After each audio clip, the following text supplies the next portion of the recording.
Hello everyone and welcome to my channel. आज हम लोग इस वीडियो में डिस्कस करेंगे विटामिन ई के बारे में। विटामिन ई जो हमारे स्किन और हेयर के लिए काफ़ी फ़ायदेमंद होता है। साथ ही साथ ये भी जानेंगे कि विटामिन ई सप्लीमेंट फॉर्म में किन किन लोगों को नहीं खाना चाहिए। सबसे पहली बात ये है कि विटामिन ई एक फैट सोल्यूबल विटामिन होता है। ये 7 अलग अलग कंपाउंड से मिलकर बनता है जिसे अल्फा टोकोफेरॉल कहते हैं।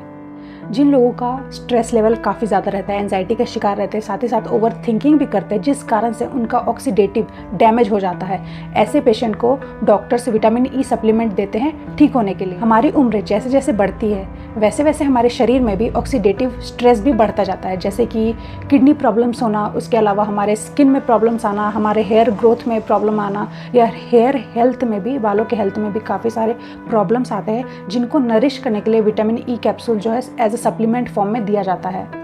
विटामिन ई हमारे स्किन के लिए बहुत ही लाजवाब विटामिन होता है। आप इसे डायरेक्टली स्किन पे अप्लाई कर सकते हैं, जो हमारे स्किन के टेक्सचर को और इम्प्रूव करने में हेल्प करता है। और यदि आप इसे सप्लीमेंट के फॉर्म में लेते हैं, यदि आप इसे खाते हैं, तो इससे हमारे बॉडी में कोलाजन का प्रभाव बढ़ता है। कोलाजन बेसिकली वो प्रोटीन होता है जिससे कि हमारे स्किन को इलास्टिसिटी मिलती है, जिससे कि हमारा स्किन जो है टाइट बना रहता है। हमने अक्सर ब्यूटी प्रोडक्ट्स भी देखे होंगे जिन पे लिखा होता है, जिनके एडवर्टाइजमेंट में ये बताया भी जाता है कि इन प्रोडक्ट में विटामिन ई की मात्रा है, जो कि हमारे स्किन और हेयर हेल्थ के लिए काफ़ी फायदेमंद होता है। विटामिन ई हमें नेचुरल फॉर्म में भी मिल सकता है, जैसे कि व्हीट जम ऑयल। इस ऑयल में विटामिन ई की मात्रा और क्वालिटी दोनों ही काफ़ी अच्छी मात्रा में मिलती है। आप सनफ्लावर सीड्स भी ले सकते हैं, इसमें भी विटामिन ई प्रचुर मात्रा में पाई जाती है। अगर नट्स की बात करें तो बादाम के अंदर और मूंगफली के अंदर विटामिन ई की मात्रा काफ़ी अच्छी पाई जाती है।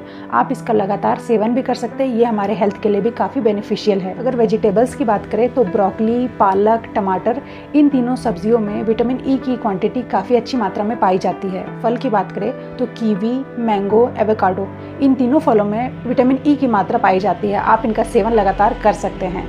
लेकिन यदि आप इसे सप्लीमेंट के फॉर्म में लेना चाहते हैं तो ध्यान रहे, ये एक फैट सोल्यूबल विटामिन होता है जिसका लगातार यूज़ करने से हमारे शरीर में साइड इफ़ेक्ट्स हो सकता है। हमारे बॉडी में सिर्फ 15 mg विटामिन ई की रिक्वायरमेंट होती है सिर्फ एक दिन में।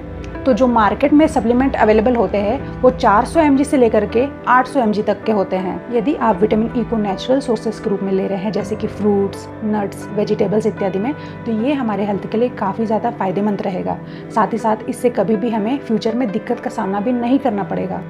लेकिन यदि आप इसे अपनी मर्जी से एज ए सप्लीमेंट फॉर्म में खा रहे हैं तो इसे कभी ना खाएं, क्योंकि इसे विदाउट डॉक्टर परमिशन के, विदाउट अपने डाइटिशियन के परमिशन से कभी भी सप्लीमेंट हमें नहीं खाना चाहिए अपनी मर्जी से। पहले आप डॉक्टर से कंसल्ट करें, उसके बाद विटामिन ई को कंज्यूम करें। यदि आपको मेरा वीडियो पसंद आता है तो लाइक करना ना भूलें, और इस तरह के और भी इन्फॉर्मेटिव वीडियोज़ के लिए मेरे चैनल हैप्पी क्लॉक को सब्सक्राइब करना ना भूलें। Keep supporting, keep learning.